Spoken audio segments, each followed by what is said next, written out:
Apa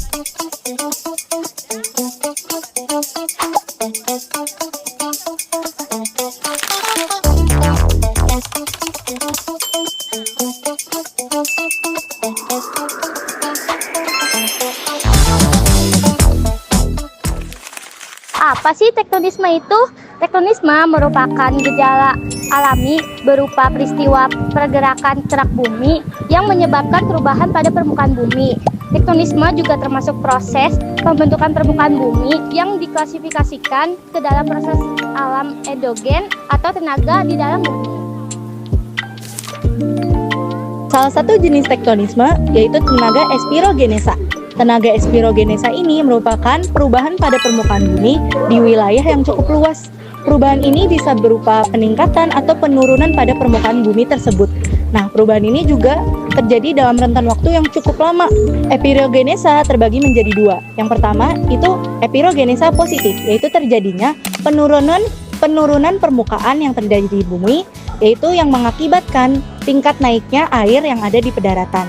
Yang kedua itu kebalikannya, epirogenesa negatif, yaitu terjadinya naiknya permukaan bumi yang mengakibatkan pasang air yang cukup surut.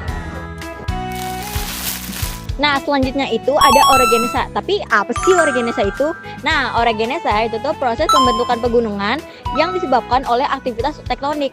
Nah, contohnya itu pergerakan lempeng tektonik. Nah, ada juga beberapa jenis dari orogenesa. Nah, yang pertama itu ada orogenesa lipatan atau folded orogeny. Nah, orogenesa lipatan ini terjadi akibat tekanan horizontal yang menyebabkan lapisan batuan terlipat. Nah, contohnya itu ada di pegunungan Himalaya yang disebabkan oleh tumpukan lempeng India dan Eurasia. Nah, jenis yang kedua itu ada orogenesa patahan atau folded orogeny. Nah, orogenesa patahan ini terjadi ketika tekanan besar menyebabkan lapisan batuan patah atau bergeser. Nah, contohnya itu ada di pegunungan Sierra Nevada yang ada di Amerika Serikat. Oke, di sini saya selanjutnya akan menyebutkan dampak-dampak positif terhadap tektonisme. Yang pertama ada keanekaragaman bentuk bumi. Yang kedua munculnya logam-logam berharga. Yang ketiga ada pembentukan pegunungan dan juga lembah.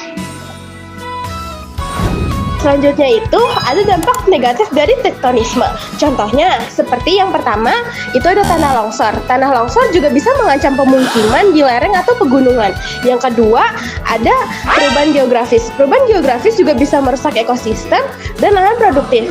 Yang ketiga gangguan ekosistem. Gangguan ekosistem juga bisa mengubah habitat flora dan fauna loh.